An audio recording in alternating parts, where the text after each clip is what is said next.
Curtis Allen Jones, a name synonymous with house music, began his life in Chicago. Born in 1968, Curtis absorbed the vibrant musical tapestry of his hometown. From a young age, he was captivated by gospel, funk, and disco.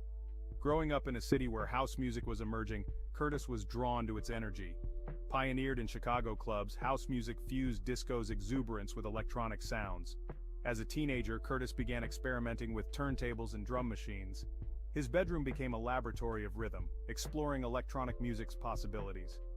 Inspired by pioneers like Frankie Knuckles, Curtis yearned to contribute to this genre.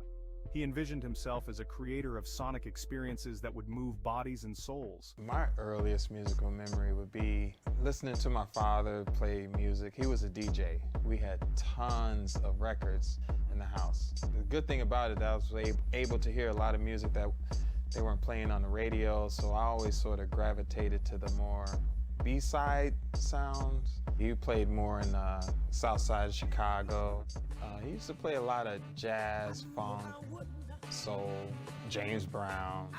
We're talking like about the 70s and stuff, so when I heard the music in the 80s, it was finally something that resonated with me, because the music before that was essentially my father's music, you know, my parents' music. My mother would say, oh, turn down that boom, boom, boom music. I'm like, The blessing of being from Chicago and being here in Chicago at the time is that we heard a wide spectrum of music. I mean, we heard a lot of the new wave stuff was popping off, and then of course we had the house music.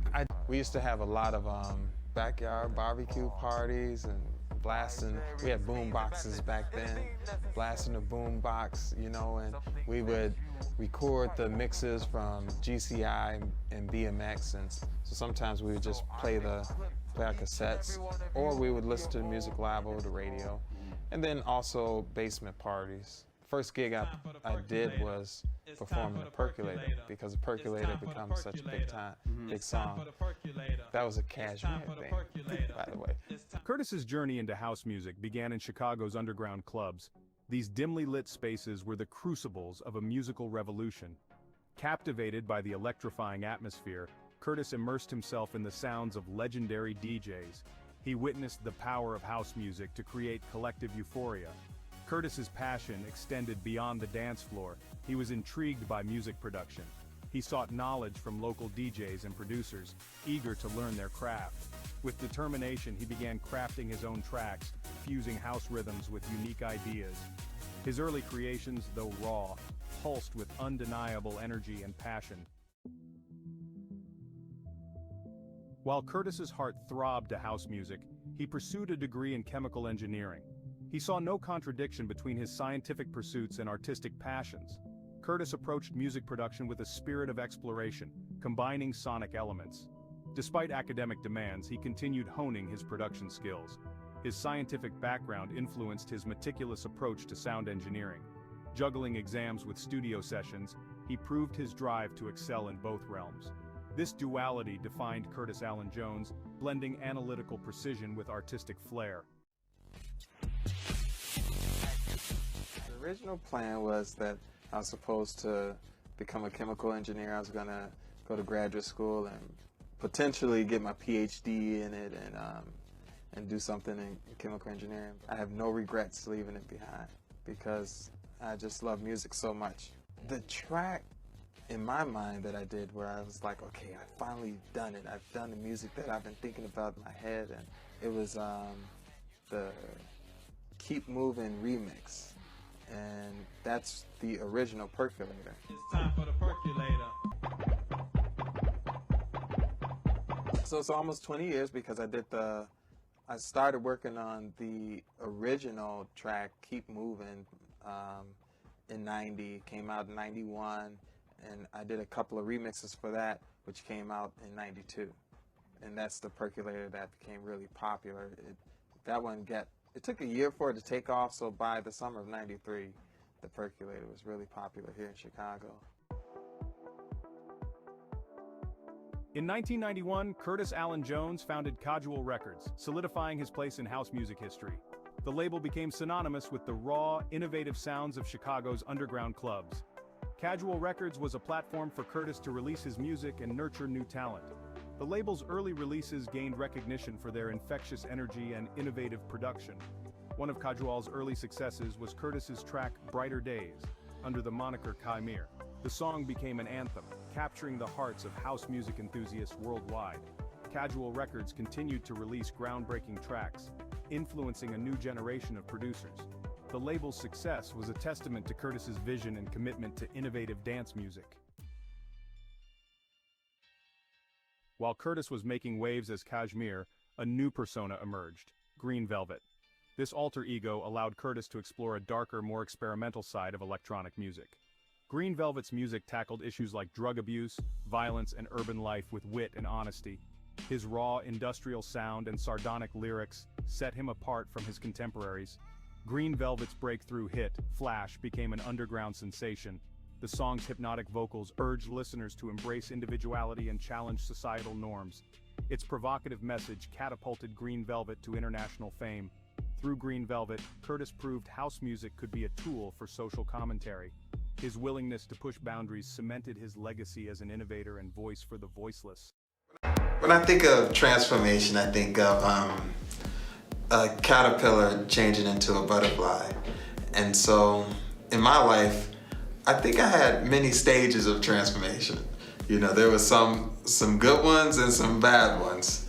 And I like to, one of the things I do know is music has always been the key for me to keep me in a good place. So that even when I went and started doing a lot of things that are so-called bad things, that I was able to make it out of those things. So, as far as my transformation as an artist and a DJ and a performer, just my love for the music has always been that thing that's kept me going in a positive direction, so that instead of being a caterpillar and getting swallowed up by a bird, I was able to go somewhere else, find a nice little safe place, and then to transform into that beautiful butterfly that you now see.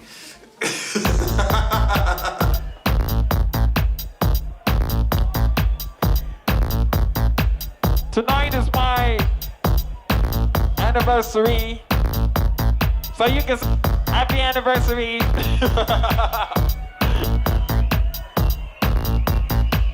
I've been married for 2 years, but anyway, on to more important things. I've been the one to party until the end, looking for the after party to begin. I'm going down to... Well, an artist is somebody who's operating on a different level. It's a more spiritual level.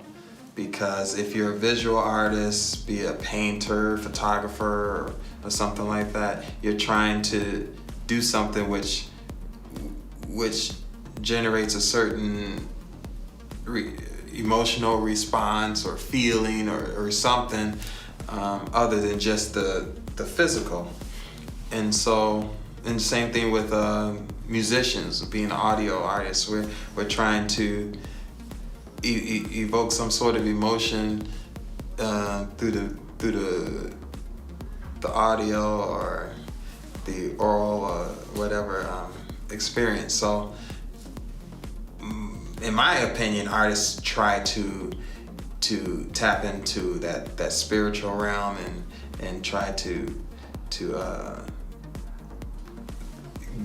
help people get to a better place. That's what I would like to think. But I like to think of originality as being that thing which is where you're genuinely trying to do something that you think hasn't been done before. And now it may have been done before, but because you believe it hasn't been done before, that's original, you know. And being able to do something where sometimes you have to not listen to the people around you, you know. And so I like to think being loving is one of those things where we all say like, oh, you know, love, yeah, okay, all right, peace and love, man. But to really try and be a loving person is That's original, dude, because let me tell you, it's not easy. With lyrics, you could really have fun with it, but for the most part, I like to either do those things. Either it's on like a sci-fi level, which is totally fantasy or whatever, or do something that's a little bit more thought-provoking. Well, the first thing comes to mind for me, I'm Christian, so I think of God and Jesus, and love is the message in that. So that's basically all I think about. I tried so many different religions and philosophies. I read them and studied them, and I was raised Christian, but then I went and did all the stuff that is up today's yoga and all these types of things, but made my way back to the Lord. So when I think of spirituality, I think of philosophy of life. It's plain and simple, spread love. That's it. Curtis Allen Jones's journey through house and techno is legendary. As both Cajmere and Green Velvet, he left an indelible mark on electronic music. From soulful beats to raw, edgy sounds, Curtis pushed the boundaries of house and techno. His innovative approach inspired countless artists, cementing his place as a pioneer. Curtis's unique blend of styles created a lasting legacy, shaping the future of electronic music. His contributions are a testament to his creativity, vision, and dedication to his craft.